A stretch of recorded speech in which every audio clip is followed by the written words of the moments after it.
number of COVID-19 cases continues to rise globally and right here in Guyana. Therefore, we encourage everyone to practice social distancing, wear a mask if you have to leave your homes, and wash your hands thoroughly and frequently as we all strive to stop the spread of the virus. Welcome to InfoHub for Friday, April 24. Thanks for joining us. Persons diagnosed with chronic respiratory illnesses such as tuberculosis need to be especially careful during the COVID-19 pandemic, as contracting this virus can increase the chances of death.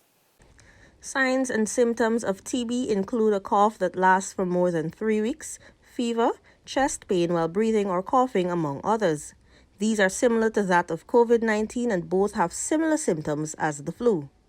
TB by itself can be deadly if the infected person does not seek medical treatment. This is according to Dr. Kwesi Grant, who is the focal point for TB and HIV at the National Tuberculosis Program in Guyana. As you are aware, TB is an opportunistic disease, which simply means that it attacks those persons whose immune system is already weak. So your chances of becoming infected with this virus is much higher.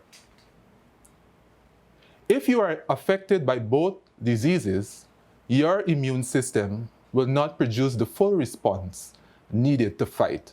He specifically stated that those persons who have been diagnosed with TB are at an increased risk of developing the most complicated form of COVID-19. If persons who have TB become infected with the coronavirus, they may require treatment in the ICU and are at higher risk of dying. Dr. Grant advises that persons living with TB should observe strict self-care measures in order to reduce their chances of contracting COVID-19. Your room should be well ventilated. So open the windows and use your fan, pointing it towards the window. For you, it is a must that you wear a mask even while at home, especially if you live with others. A balanced diet will assist you with full recovery, so make it a priority. He explained that both TB and COVID-19 mainly affect the lungs. Thus, a co-infection means the lungs will not be able to survive the attack. However, he reminded that TB by itself is treatable and curable. Persons living with TB are advised to stay on their medication while keeping the COVID-19 precautionary measures. Chief among them is staying at home. For InfoHub, Delicia Haynes. Let's tell you now that members of the Linden Mayor and Town Council have benefited from training by local health officials in the area of sanitization. This comes in light of the coronavirus pandemic. Kellon Rover has the details.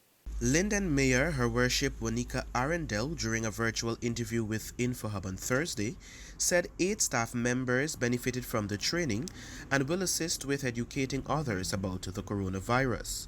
We're working with the Ministry of Health and the Linden Hospital. And we have trained 8 of the municipal staff to help in continuous sanitizing. But not only, we're not just looking at those business places, we're looking to see if we can do individual sanitizing of homes and in communities. While it's a start off, especially as relates to meat and how meat and where meat is being killed. If you know, there's no abattoir in Linden as yet.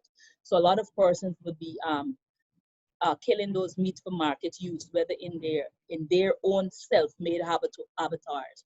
So we are in the process of making sure we are able to visit with the regional agriculture officer. We're visiting those sites, we're visiting those wherever they have those sites, we're making sure they're sanitized, we're making sure the standards are lifted.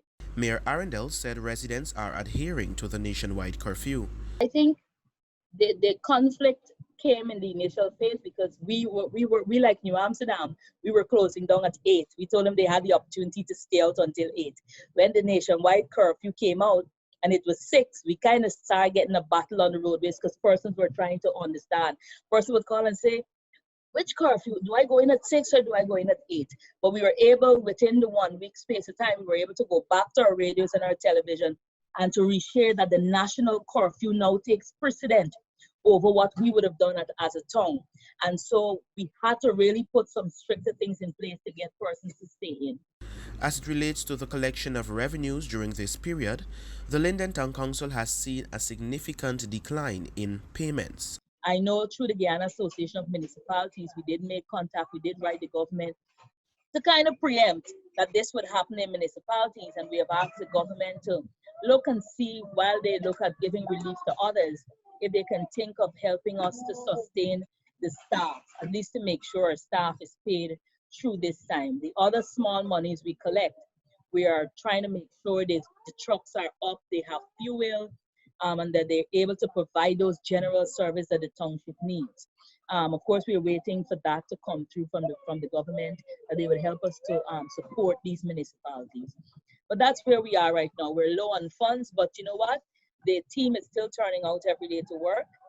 And that shows that people care about their community and their township. And so I'd love to say thanks to our solid waste workers and the heads of departments that are coming out to work every day. Asked if COVID-19 has impacted the solid waste department, Mayor Arundel disclosed that the task has become more challenging since most residents are at home and there is an increase in household waste.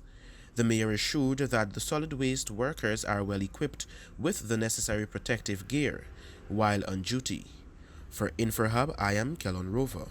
In news from GCOM, Commissioner Vincent Alexander on Thursday said that the action of some commissioners is impeding the preparation for the national recount process. Here's more. Thursday's meeting was one such example where hours were spent reviewing issues that were already decided upon. Much of the meeting, Commissioner Alexander explained, was spent going through the work plan for the third time. There are commissioners who continue to go back to issues which would have been settled ad nauseum.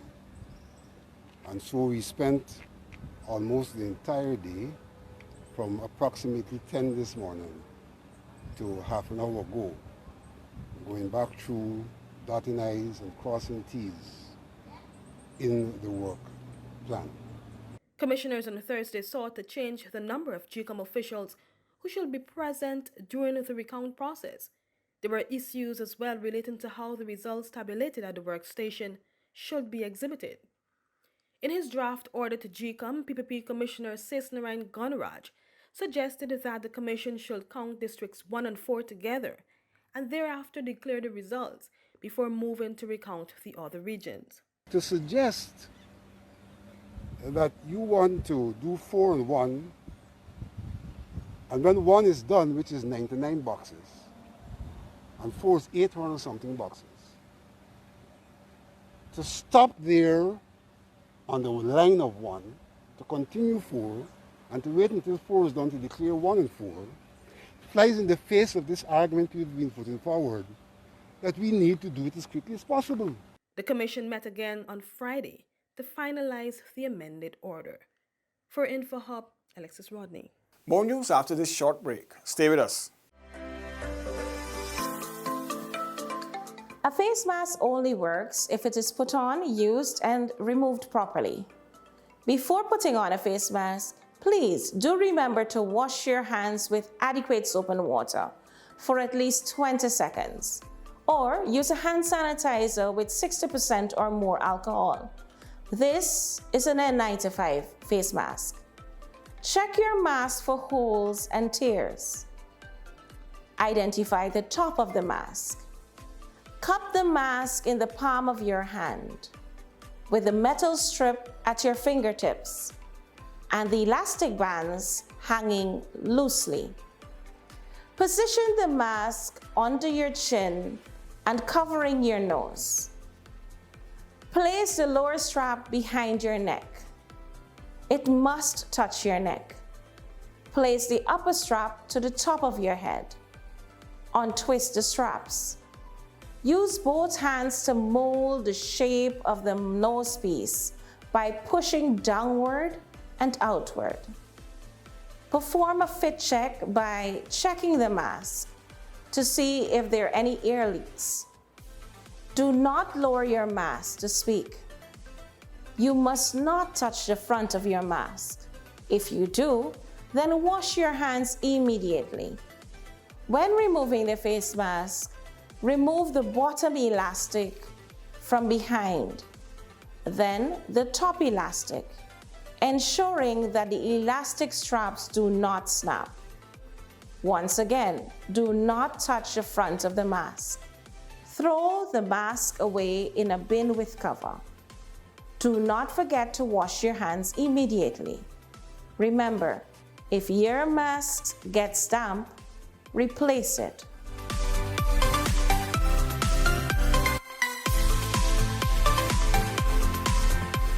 Thanks for staying with us. A young designer is using her talent to support communities in the fight against the coronavirus. The South Rhineveld Gardens resident is doing so through a face mask sewing project, which to date has saw the distribution of some 1,000 masks. Felicia Valenzuela has that story. Initially, one of my clients messaged me and asked me what would I charge for a mask, a fabric mask. That was before the boom of fabric masks and so on. And I thought about it, and I realized that I didn't know about fabric masks. Really, I didn't know how effective they were and all these things. So I decided to go and research it, and I saw that a lot of seamstresses around the world were actually doing this, were actually seeing it as useful. That was months ago. Fast forward to April 2020, the 23-year-old designer tells InfoHub with the advent of COVID-19 in Ghana, and after seeing the need for face masks in the country, she decided to do her bit to aid in the fight, especially for persons who needed the item but could not afford or access them easily. It's important for me to use my gift to give back to society, although I'm not knocking anyone who sells masks and so on, but I felt this urge to just give back, and in my small way, the smallest way that I can. Akeisha says her project was further strengthened when persons began donating fabric after learning of her project via social media. How it's been going recently is that people would donate materials, let's say fabric and so on, and I would make masks to distribute to the communities. Like recently, I donated materials to a seamstress in Berbice, and she actually produced a whole lot of masks and shared it to her community. So that's the kind of thing that I was really encouraging. Like everyone else, Akeisha wishes for that day to come when COVID-19 would be a thing of the past. But until then, she's urging everyone to be careful, practice social distancing, and at all times wear a face mask when going outdoors. She can be reached via her Instagram account. Felicia Valenzuela, InfoHub. Eating healthy during the COVID-19 pandemic is important, and the Ministry of Public Health continues to stress this. Here's a video to guide you as you prepare your meals.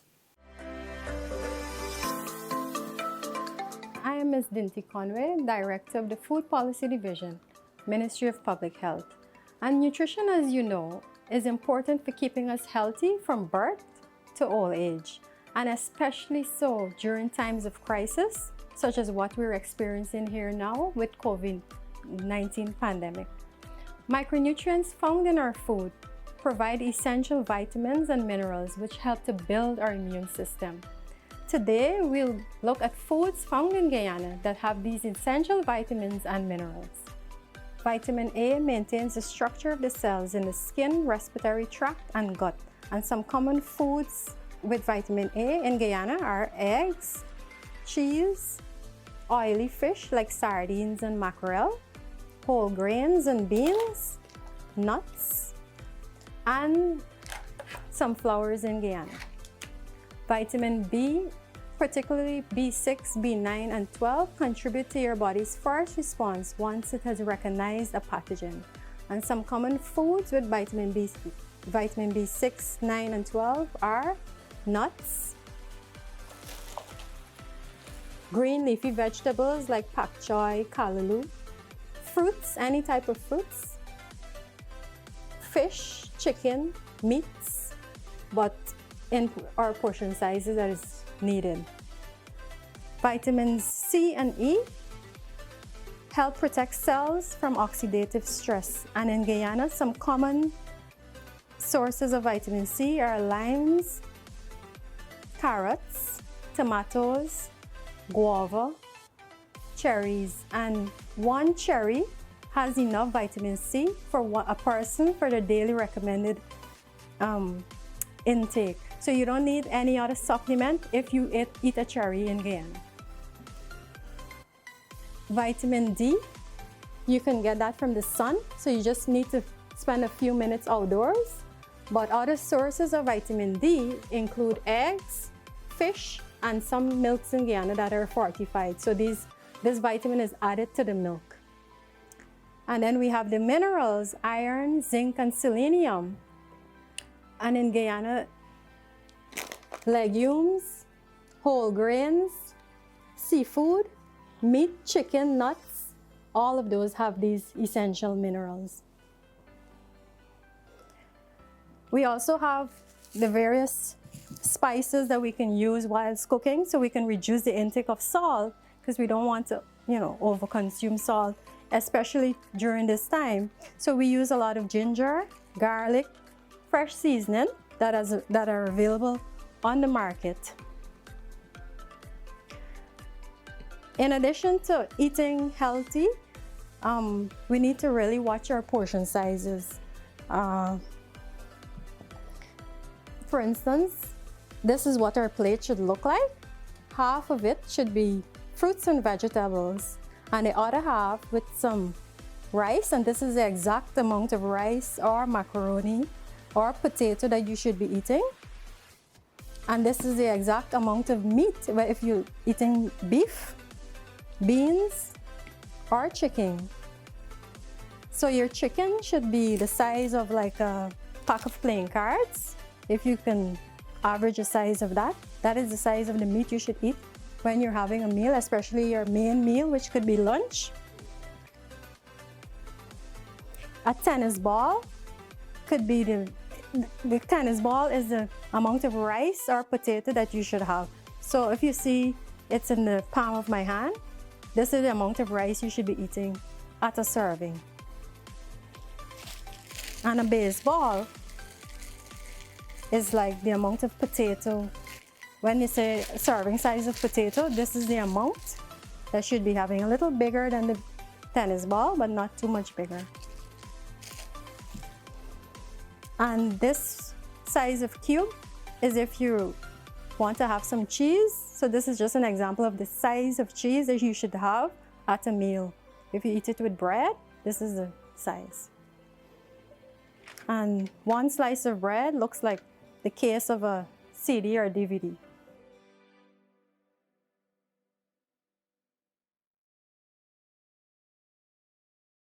Remember to do your part to ensure that you do not put yourself at risk during this time. If you have a cough, fever, or difficulty breathing, please seek medical attention early, but call that hotline first. DPI would like to take this time to extend greetings to all our Muslim brothers and sisters as they begin the holy month of Ramadan. That's all for today. Connect with us on our social media platforms, including WhatsApp, Facebook, YouTube, and Instagram, as we bring you the latest and important news related to COVID-19 and much more. Also subscribe to our website, dpi.gov.gy. Your Bridge Report is up next. Stay safe, stay sanitized. Goodbye for now.